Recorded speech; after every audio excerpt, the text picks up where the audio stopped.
Today we're reviewing Foundation, Season 3, Episode 5. What did you think about this episode? I give season 3, episode 5 a 4 out of 10. Not a great episode for me, but a little bit below average. Agreed. Some good points of the episode is the acting is still great. Really find the characters believable. And I thought the Mule's gambit was pretty cool. The space battle with the explosions, I thought that was pretty cool. And there's been some nice special effects for the ships and planets. So I enjoy those parts of this sci-fi story. However, for me, some of the production values, like the sets and the costumes, are not as high as I thought they have been in previous seasons. I've been noticing I've been taken out of it a little bit. So I don't know what that feeling is coming from, but I feel like the production values are not there as much, just a touch. And the story is starting to get a little bit convoluted. Like, I'm not sure where we're going, like what we're doing. Are the writers just winging it? It doesn't feel so epic anymore sometimes. And the most important thing is this episode didn't make me feel anything. So I wasn't as immersed as some of the previous episodes. So for me, it's a 4 out of 10. So I'm still waiting on the third crisis and new things to happen. So that's my feeling. 4 out of 10. What did you think? I also give this episode a 4 out of 10. So Okay. the pros are Demi Z. Every time she's on screen, super fun. But maybe that's a statement on me liking robots. But that cliffhanger at the end where she appears on Gale's ship, I was like, oh my gosh, was not expecting that. And it's like high tension, fantastic, super liked it.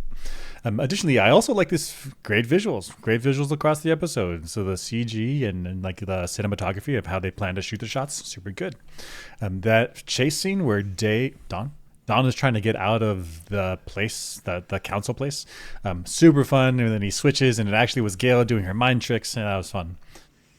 I also liked that Gale has some blurry lines between good or evil. And I really like when shows have the good characters have a little bit of dark side to them, and the bad characters have a little bit of good side to them, because it feels real. It feels well-rounded. It feels like these characters are actual characters instead of being cartoons where the bad guys are just straight up bad, simple, easy, like that feels too simple, too easy. It doesn't feel realistic. I can't get into a universe where evil is just arbitrarily evil. Feels crazy. And the pro of that is that Don got played, and this was a gut punch. Just a real surprise. I thought he was going to do something real significant to the Mule, but then actually he got his entire fleet destroyed.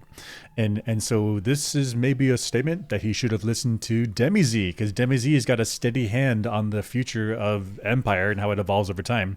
Even though the Empire three brothers are in power, but it's really Demi Z who guides them for the benefit of the Empire and all of humanity writ large. And so good that good in terms of exciting, but bad in terms of Empire got destabilized. Some more bads. The bad part of Don getting played is that Don got played, and it was brutal. And so all the ships that were doing the enclosure around Calgon got destroyed, and it feels surprising.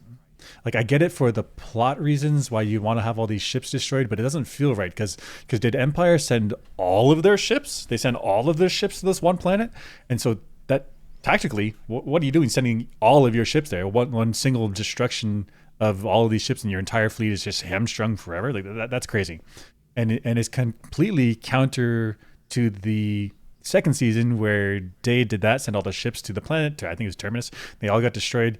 At least the lesson should be send half the fleet or send a third of the fleet, something like this. And so it also says that does Empire not have that many ships? Like they lost all of their fleet? Like that's so risky. It doesn't feel right. It feels cartoonish in that they sent all their forces. It doesn't seem right. So that's a con for me, because it doesn't feel good. In fact, that battle as a whole doesn't make any sense to me, because without the spacers being able to guide ships from point to point, the entire civilization needs to use these jump gates. Everyone except the Foundation 2 that has the Whisper ships. So everyone else is using these jump gates. So the Mule could have just destroyed the jump gate, and that would have been as effective as actually destroying Calgon, actually destroying the fleet. So why is this a problem? Because it feels evil for the sake of being evil. Like, the Mule could have achieved his strategy much simpler, just destroy the jump gate.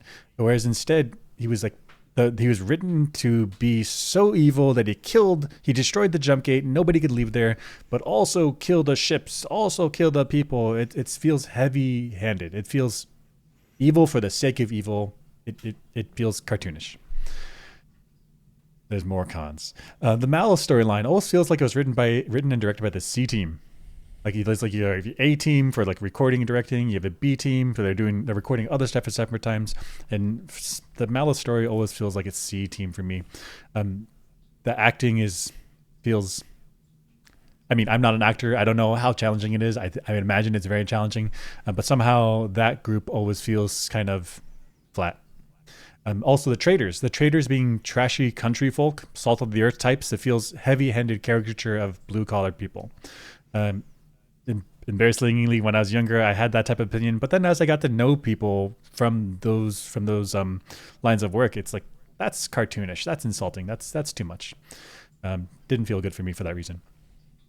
Additionally, Don, super clumsy. He got played by Gale and the Mule. Like he's supposed to be the leader of Empire. He's supposed to be on the rise, this socially savvy, politically savvy young man coming up on the rise. But then actually, he failed really bad. Got played by Gale and the Mule. But upon reflection, maybe that's okay. Maybe that's because this particular Don did not grow up in the shadow of a strong Day that would teach him the ropes on how to be the leader. And so because of the genetic decay, the Day is a dilettante. He just hangs out in the palace being rich and enjoying life. And so then Don didn't get that mentorship. So maybe that does make sense. Also, the idea that like Gale's long-term strategy, this is also another con, Gale's long-term strategy of luring in the Mule into Trantor, I find that plot suspicious. I find it suspicious, like she doesn't understand how space works, which is a bad thing for a movie for a TV series that involves a lot of space and politics and geometry of space. So for these reasons, I give it a 5 out of 10 overall. I don't know. There are lots of problems, but also cool stuff. 5 out of 10.